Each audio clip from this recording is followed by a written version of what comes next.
Dear students, welcome to doctor Mukesh Vashishtha commerce classes channel. इस channel में आपका स्वागत है। आज जो मैं वीडियो डालने जा रहा हूँ वो वेरी इंपॉर्टेंट टॉपिक पे वीडियो डाल रहा हूँ मैं।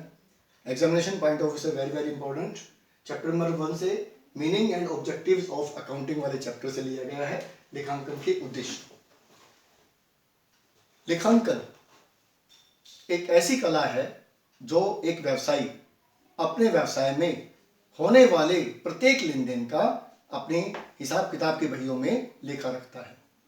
जब तक हिसाब किताब के बहियों में लेखा नहीं रखेगा तब तक उसे कोई भी सफलता नहीं मिलेगी। ना तो उसे ये पता चलेगा किस लेनदारों से कितना रुपया देना है, किससे कितना रुपया देना है, कितनी पूंजी है, व्यवसाय में कितने लाभ या हानि हुई है, क्या व्यवसाय की आर्थिक स्थिति है। इन सब बातों का पता लेखांकन के बिना नहीं पता चल सकता।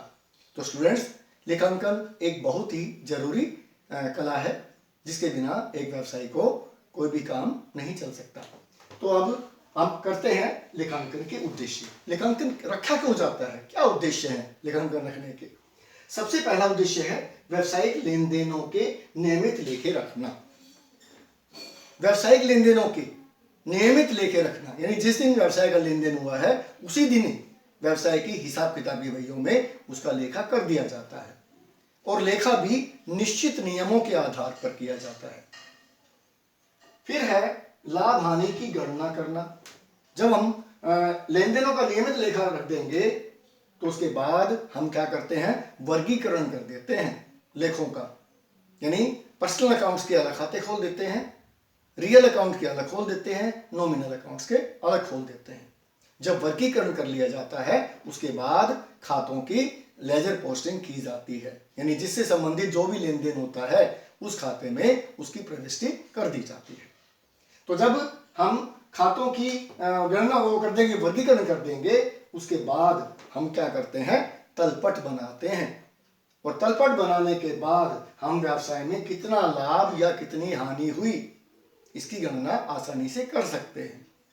और ये गणना हम लेखांकन के बिना संभव नहीं बना सकते। तो लाभ हानि गणना कैसे होगी, हम इसके लिए trading account and profit and loss account बनाते हैं। हम क्या करते हैं, जितने भी ट्रेडिंग अकाउंट की फिगर्स हैं वो ट्रेडिंग अकाउंट में लिख देते हैं और जितनी अपने प्रॉफिट एंड लॉस की फिगर्स है उसमें प्रॉफिट एंड लॉस में लिख देते हैं। तो ट्रेडिंग अकाउंट से हमें क्या पता चलेगा, कितना क्रय हुआ, कितने माल के बनाने के खर्चे हुए, कितनी सेल्स हुई, कितना हमारा स्टॉक बचा हुआ है।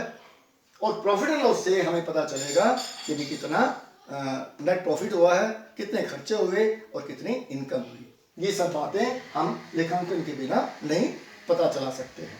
उसके बाद व्यवसाय की वित्तीय स्थिति का ज्ञान करना। एक व्यवसाय ये नहीं है कि सिर्फ लाभ या हानि देखकर ही अपना काम चला लेगा, उसे व्यवसाय की आर्थिक स्थिति का भी पता चलाना होता है कि व्यवसाय ऊपर की तरफ जा रहा है या नीचे की तरफ जा रहा है। और आर्थिक स्थिति के लिए वो व्यवसाय क्या बनाता है, लेखांकन की सहायता से बैलेंस शीट यानी स्थिति विवरण बनाता है, जिससे व्यवसाय की कितनी संपत्तियां हैं, कितने दायित्व हैं, कितनी पूंजी है और व्यवसाय की आर्थिक स्थिति सुदृढ़ है या कमजोर है। इन सब बातों का पता व्यवसाय की वित्तीय स्थिति ज्ञात करने के लिए किया जाता है और ये सब काम लेखांकन के बिना संभव नहीं है।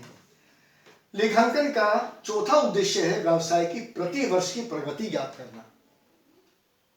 हम हर साल trading account, profit and loss account, balance sheet आदि बनाते हैं तो हम प्रत्येक पिछले साल की तुलना अगले साल के इन फाइनल अकाउंट से हम करते हैं और इससे हमें पता चलता है कि व्यवसाय प्रति वर्ष प्रगति कर रहा है या नहीं कर रहा है। और यदि प्रगति नहीं कर रहा है तो इसके क्या कारण है जिससे प्रगति व्यवसाय की नहीं हो पा रही है। उन कारणों की खोज करके हम सुधारात्मक कार्रवाई कर सकते हैं और ये सब काम लेखांकन के बिना नहीं हो सकता। फिर है नंबर 5, अशुद्धियों व कपटों को रोकना। जब हम नियमित लेखे रखेंगे, नियमानुसार लेखे रखेंगे, नियमों का पालन करेंगे तो हमें अशुद्धियों और धोखे को, कपटों को रोकने में मदद मिलेगी। हमें अशुद्धियों का ज्ञान होगा और अशुद्धियों को हम खोज करके उनको सुधार करेंगे। ताकि हमें अशुद्धियां ना मिले। और कपटों का भी पता चल जाता है।